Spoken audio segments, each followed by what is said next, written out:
സുചേട്ടാ നമസ്കാരം. നമസ്കാരം. ബീഹാർ ഇതാ ഇലക്ഷനിലോട്ട് കടക്കുകയാണ്.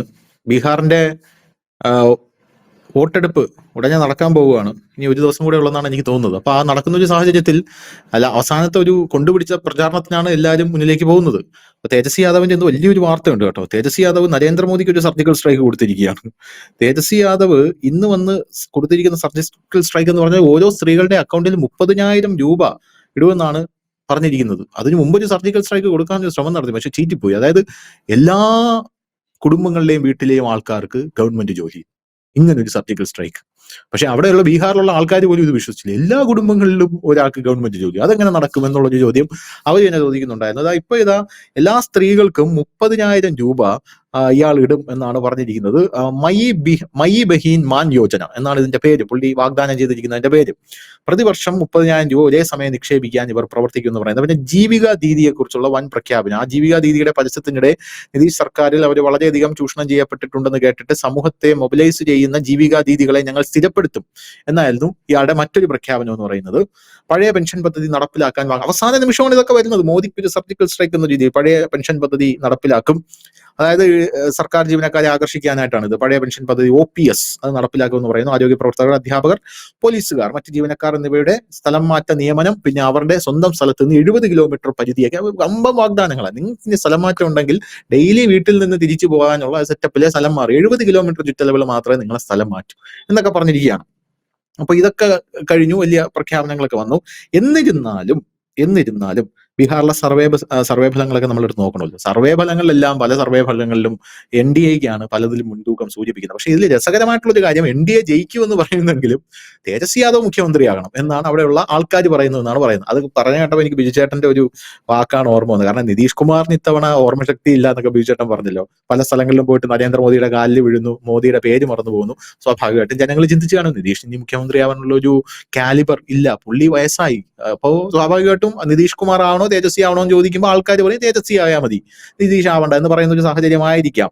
ഇപ്പൊ ബീഹാറിൽ നോക്കുകയാണെങ്കിൽ, ഈ ഒപ്പീനിയൻ പോളൊക്കെ എടുത്ത് നോക്കുകയാണെങ്കിൽ 120 മുതൽ 140 വരെ സീറ്റുകൾ NDA നേടാം എന്നുള്ളതാണ് പല വോട്ടർ സർവേ ഒക്കെ പുറത്തു കൊണ്ടുവരുന്നത്, ആ റിപ്പോർട്ടുകളൊക്കെ പുറത്തു വരുന്നത്. പിന്നെ വേറെ പല സർവേകളും ഈ സട്ടാ ബസാറിന്റെ പല പ്രവചനങ്ങളൊക്കെ വന്നിട്ടുണ്ട്. സട്ടാ ബസാറിലും NDA ആണ്. ഇപ്പൊ സട്ടാ ബസാറിന്റെ പ്രവചനം നമ്മളെ വാർത്തയാക്കിയതോടുകൂടി നാട്ടുകാർക്കൊക്കെ ഇപ്പോൾ സുപരിചിതമായി കേട്ടോ. സട്ടാ ബസാറിന്റെ പ്രവചനം, നാട്ടുകാരൊക്കെ ഇപ്പൊ സട്ടാ ബസാറിന്റെ പ്രവചനം തേടിക്കൊണ്ടാണ് ഇരിക്കുന്നത്. അവിടെ ഈ വാതുവെപ്പ്. പിന്നെ JVC സർവേയുടെ ബിഗ് റിവ്യൂവിൽ CM പോപ്പുലാരിറ്റിയിൽ ഞാൻ പറഞ്ഞില്ലേ, ഇത് നിതീഷ് കുമാർ അല്ല, നമ്മുടെ ഈ പുള്ളിക്കാരൻ തേജസ്വി യാദവാണ് നിൽക്കുന്നത്. പിന്നെ ടൈംസ് നൗവിന്റെ സർവേയിൽ ഇത്തരത്തിൽ എല്ലാത്തിലും സർവേയിൽ ഈ പൊതുവായിട്ട് കാണുന്ന ഒരു കാര്യം, തേജസ്വി യാദവിനാണ് മുൻതൂക്കം കൂടുതൽ മുഖ്യമന്ത്രിയാണ്, പക്ഷെ ഭരണത്തിൽ വരുന്നത് BJP ആയിരിക്കും എന്നുള്ളതാണ് ഈ സർവേയിൽ പറയുന്നത്. പക്ഷെ ഈ ഒരു കാര്യത്തിൽ നമ്മൾ വേറൊരു കാര്യം കൂടെ പറയണല്ലോ. സർവേ ഒക്കെ, എക്സിറ്റ് പോള്, സർവേ ഇതൊക്കെ പൊളിഞ്ഞെടുക്കുന്ന ഒരു കാലഘട്ടത്തിൽ കൂടെയാണ് നമ്മൾ ജീവിച്ചു പോകുന്നത്. ഹരിയാനയിൽ എന്ത് സംഭവിച്ചു? ഹരിയാനയിൽ BJP പൊട്ടി പാളീസ് ആവുമെന്നല്ലേ സർവേ വന്നത്. പോട്ടെ, നമ്മൾ ഈ ഡൊണാൾഡ് ട്രംപിന്റെ സർവേ തൊട്ട് എടുക്കണ്ടേ. ഡൊണാൾഡ് ട്രംപും ഹിലരി ക്ലിന്റനും കൊണ്ട് നിന്ന സമയത്ത് അതുകൊണ്ട് സർവേ ഫലം പൊട്ടി തുടങ്ങിയതാ. കഴിഞ്ഞ നരേന്ദ്രമോദി 3ാമത്തെ ടേമിൽ കയറിയപ്പോൾ സർവേ ഫലത്തിൽ പറഞ്ഞ മോദി 400 സീറ്റുമായിട്ട് വരുമെന്ന. പക്ഷെ എന്ത് സംഭവിച്ചു?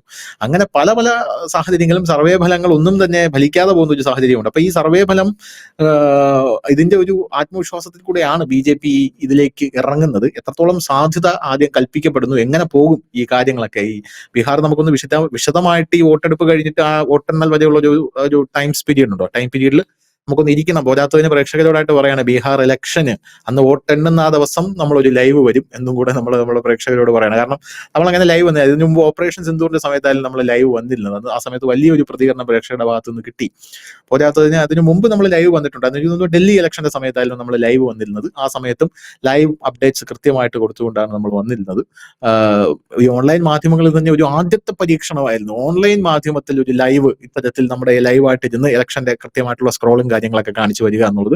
അതൊരു വലിയ വിജയമായിരുന്നു അന്ന്. അതിനുശേഷം നമ്മൾ ഓപ്പറേഷൻ സിന്ദൂർ വന്നു. ഇനി ബീഹാർ ഇലക്ഷന്റെ റിസൾട്ട് എണ്ണുന്ന ആ ഒരു ദിവസം ലൈവ് വരാമെന്ന് വിചാരിക്കുന്നു. എന്തായാലും അത് സാധിക്കട്ടെ എന്ന് പറഞ്ഞുകൊണ്ട് വിചേട്ടാ, എന്ത് തോന്നുന്നു ഇനി ബീഹാർ ഇലക്ഷനിൽ എന്ത് സംഭവിക്കും? ബീഹാർ ഇലക്ഷൻ പ്രഖ്യാപിക്കുന്നതിന്റെ കുറച്ചു ദിവസം മുമ്പ് നമ്മൾ ബീഹാറിനെ കുറിച്ചൊരു വാർത്ത എടുത്തിരുന്നു. അന്ന് പറഞ്ഞത് തന്നെയാണ് ഇപ്പോഴും പറയാനുള്ളത്. അത് കൂടുതലൊന്നും പറയാനില്ലാത്തത് കൊണ്ടാണ് പിന്നെ നമ്മൾ ഇടയ്ക്കൊന്നും ഈ ബീഹാർ വിഷയം ചർച്ചയ്ക്ക് എടുക്കാഞ്ഞത്. കാരണം അന്ന് പറഞ്ഞ ആ വിഷയങ്ങൾക്ക് തന്നെ പിന്നെ അത് വലിയ ചേഞ്ചസുകളൊന്നും അതിൽ വന്നില്ല എന്ന് പറഞ്ഞാൽ പിന്നീട് തമ്മിത്തല്ലായി, സീറ്റ് വിഭജനം, കോൺഗ്രസും RJDയും എല്ലാം തന്നെ പിരിഞ്ഞു പോകുന്ന ഒരു സാഹചര്യം വന്നു. ഇവിടെ ഇപ്പോൾ അവിടെ ജയിക്കും BJP എന്ന് പറയുന്നതിന് അനവധി കാര്യങ്ങളുണ്ട്. അവിടെ ഈ നമ്മുടെ നിതീഷ് കുമാറിനെ സംബന്ധിച്ച് പറഞ്ഞു കഴിഞ്ഞാൽ അദ്ദേഹം അനാരോഗ്യം ഒരു വലിയ വിഷയമാണ്. പിന്നെ ആൾക്കാർ ഇപ്പൊ കണ്ടുകൊണ്ട് ഇപ്പൊ എത്ര വർഷമായി ധനുഷ് കണ്ട് മടുക്കില്ല, ആളുകൾക്കൊരു മടുപ്പ് എന്ന് പറയുന്നുണ്ടല്ലോ. നമുക്ക് എന്തായാലും പറയുന്നത്, നമ്മൾ ഈ ഭരണവിരുദ്ധ വികാരം എന്നുള്ളതിനേക്കാൾ അപ്പുറത്തേക്ക് സെയിം സാധനം അതാണ്. അതൊരു തുടർഭരണം വരുന്ന ഏത് ഭരണാധികാരിയും അനുഭവിക്കുന്ന ഒരു സാധനമാണ്. ഈ തുടർച്ചയായിട്ട് കാണുമ്പോൾ ഉണ്ടാകുന്ന ഒരു വ്യത്യാസം. ഇല്ലെങ്കിൽ പിന്നെ ഓരോ ദിവസവും ഈ നരേന്ദ്രമോദിയെ കണക്കൊക്കെ ഓരോ അത്ഭുതങ്ങൾ സൃഷ്ടിക്കുന്ന വ്യക്തിയായിരിക്കണം. അതായത് എപ്പോഴും വാർത്താ താളുകൾ നിറഞ്ഞു നിൽക്കുകയാണെന്നുണ്ടെങ്കിൽ ആ കുഴപ്പം വരത്തില്ല. എന്താ നമ്മളതിന് പറയുന്നില്ല, പുതുമ എന്ന് നമ്മൾ പറയില്ല. ഇപ്പൊ നടന്മാരൊക്കെ കണ്ടില്ലേ, മോഹൻലാല്, മമ്മൂട്ടി, അവരെന്തുകൊണ്ടാണ് ഈ 10-40 വർഷമായിട്ട് ഇങ്ങനെ നമ്മുടെ മുമ്പിൽ ഇങ്ങനെ നിറഞ്ഞു നിൽക്കുന്നത്? അവർ വ്യത്യസ്തമായ കഥാപാത്രങ്ങൾ എടുക്കുന്നത് കൊണ്ടാണ്. അപ്പോ ഈ നരേന്ദ്രമോദിയുടെ സംഭവം എന്താണ്? ഇന്നിപ്പോ ട്രംപുമായിട്ട് ഉടക്കാണ്, പ്രശ്നമാണെന്നുണ്ടെങ്കിൽ നാളെ പാകിസ്ഥാന് എതിരെ എങ്ങനെ ഓപ്പറേഷൻ സിന്ദൂർ 2 നമ്മൾ നടപ്പാക്കും എന്നുള്ളതാണ്. അടുത്തത് ചൈനയുമായിട്ടുള്ള ബന്ധങ്ങളാണ്. പിന്നെ നമ്മുടെ ഇന്ത്യക്കകത്തുള്ള പ്രശ്നം. അങ്ങനെ ഓരോ ദിവസവും മോദി ഇപ്പോഴും എന്താ പറയാ, മോദി ഒരു അത്ഭുതമാണ്. മോദി ഇപ്പോഴും രാത്രി ഒരു എന്താ പറയാ, ഒരു രാജ്യത്തെ അഭിസംബോധന ചെയ്യാൻ വരുന്നു എന്ന് പറയുമ്പോൾ 140 കോടി ജനങ്ങൾ നമ്മളെ TVക്ക് മുമ്പിൽ ഓടിയെത്തി. എന്താ പുള്ളിക്കാരൻ ചെയ്യാൻ പോകുന്നത്? എന്തോ പൊളിച്ചടുക്കാൻ പോവുകയാണെന്ന് പറഞ്ഞ് ഒരു ഭയഭക്തി ബഹുമാനത്തോടു കൂടിയാണ് എല്ലാവരും ഓടിയെത്തുന്നത്. കാരണം നമ്മളെ രാജ്യത്ത് എന്തോ ഒരു വലിയ മാറ്റം വരാൻ പോകുന്നു, അതായത് നമ്മളെ ഡയറക്റ്റ് ആയിട്ട് നേരിട്ട് ബാധിക്കുന്ന ഒരു മാറ്റം വരാൻ പോകുന്നു എന്ന് പറഞ്ഞല്ലേ എത്തുന്നത്. അതാണ് പുള്ളിയുടെ വിജയം. നരേന്ദ്രമോദി എന്ന് പറഞ്ഞാൽ അങ്ങനല്ല, എല്ലാ മനുഷ്യർക്കും ഒരു സസ്പെൻസ് നിർത്തിക്കൊണ്ടാണ് ഓരോ നിമിഷവും പോകുന്നത്. ഇനി ഇദ്ദേഹം എന്ത് പറയാൻ പോവുമായിരിക്കും, ഇദ്ദേഹം ഇനി എന്താണ് ചെയ്യാൻ പോകുന്നത്? ഇല്ലെങ്കിൽ റഷ്യയുടെ നിന്ന് വാങ്ങാതിരിക്കുമോ, ഇല്ല വാങ്ങുമോ, ഇല്ലെങ്കിൽ ചൈനയുമായിട്ടുള്ള ബന്ധം എങ്ങനെ പോകുന്നു, പാകിസ്ഥാനെ അടിക്കുമോ, അങ്ങനെയാണ് പോകുന്ന ഒരു സാധനം. ആകാംക്ഷ നിർത്തിക്കൊണ്ട് പോകുന്ന ഒരു പൊളിറ്റീഷ്യൻ. എല്ലാവർക്കും ഒന്നും അത് നടക്കത്തില്ല, എല്ലാവർക്കും നല്ല ആർക്കും നടക്കത്തില്ല, വലിയ പാടാണത്. നിതീഷ് കുമാറിനെ സംബന്ധിച്ച് അദ്ദേഹത്തിന്റെ ആ ഒരു ഇത് മുമ്പോട്ട് പോകുന്നില്ല.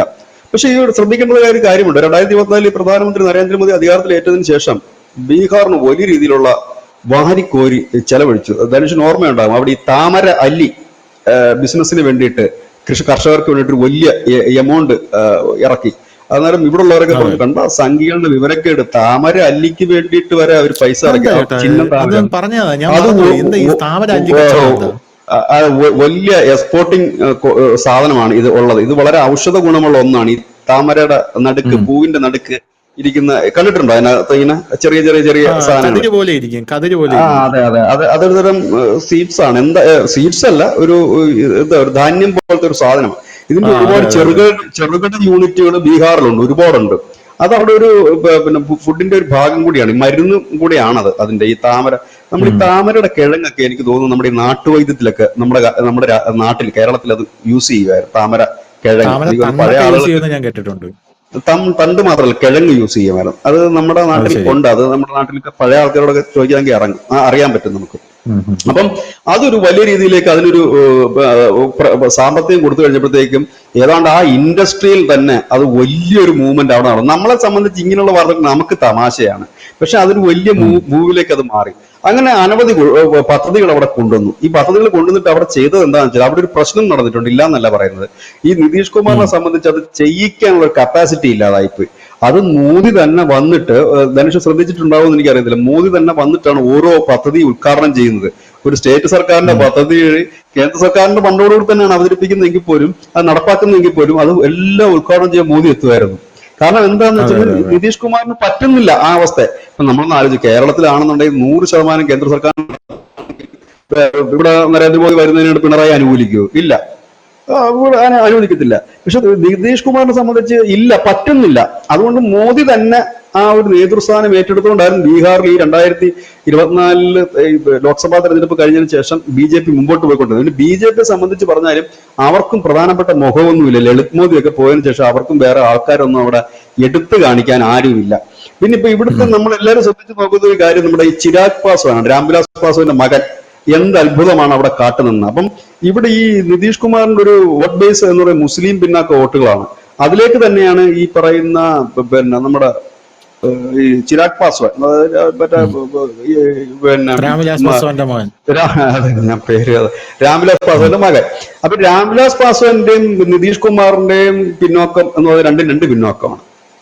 മറ്റേത് ശരിക്കും SC/ST ആണ് ഈ ചിരാഗ് പാസ്വാന്റെ പിന്നെ എന്താണ് പിന്നോക്കം എന്ന് പറയുന്നത്. മറ്റേത് SC/ST അല്ല, കുർമി വിഭാഗത്തിൽ വരുന്നതാണ് നിതീഷ് കുമാർ. അങ്ങനെ വ്യത്യാസമുണ്ട്.